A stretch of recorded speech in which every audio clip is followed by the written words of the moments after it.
Hello everyone, I am Paul McGuire Grimes from Paul's Trip to the Movies. This is part 2 of my interviews with the cast of Book Club. This is with Jane Fonda and Don Johnson, and let me tell you, she says something that left me speechless. Check it out. It's so great meeting both of you. I really love the movie. It's so smart and funny, and it's a rom-com for a different generation, finding love and rediscovering your sexuality later on in life. Yeah. Why don't we get more of these types of movies for women and men?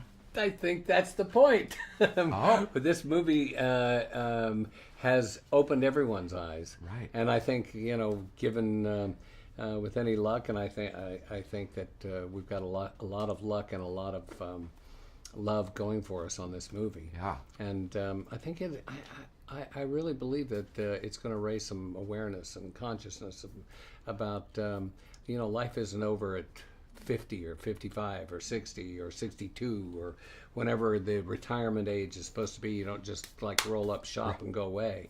And these ladies do a good job letting you know that. And I think it's going to do well. Good. And if it does well, then it'll encourage more films about older women in particular.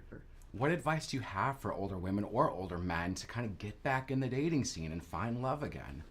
Not everybody wants to. Oh.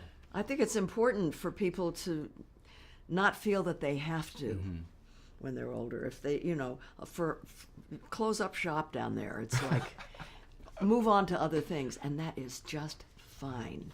But if you want an adventure, a sexual adventure, why not? Just, you know, don't think that you can't pick up a few STDs. Do you know that STDs are rampant in retirement communities? Really? Oh my gosh. I had no because idea. They came up before, you know, the worst you could get when I was a kid was trench mouth. Right. So things are, and so we're not trained to be careful. So. Right. I haven't even heard that term in a while. Remember? No, you're too young. No, I remember. We all used to walk around in terror. You four women have such great chemistry together. Did that just happen instantaneously when you got together on set? Yes. Trading the old stories from years past? And there were a lot of stories. You know, I mean, Candy Bergen, you know, her father, Edgar Bergen, she competed with a wooden puppet.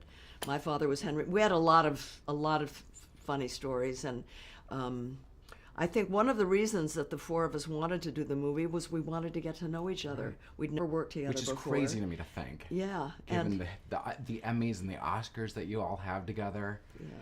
Are either of you part of any book clubs?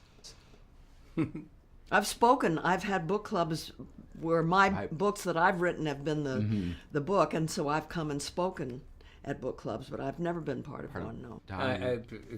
Jane says it isn't a club. It's just me and another person. Okay. Two's not a club? I think it's a club. Were you reading 50 Shades at all? Were you kind of staying away once your daughter did the movies? I didn't bother with that. I told Jane early on, I said I read The Story of O in the late 60s or early 70s, and that was pretty much That's the quintessential erotic novel. That's the primer. Of course, it's French. Right. Yeah. What's the last great book you read? Well, I just read a book called Barking at the Choir by Father Greg Boyle, and it really affected me. Oh, okay.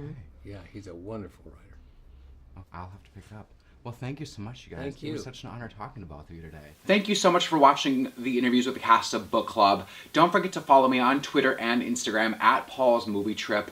And go to my website, paulstriptomovies.com, for my full review, and click subscribe for more interviews with the cast of Book Club.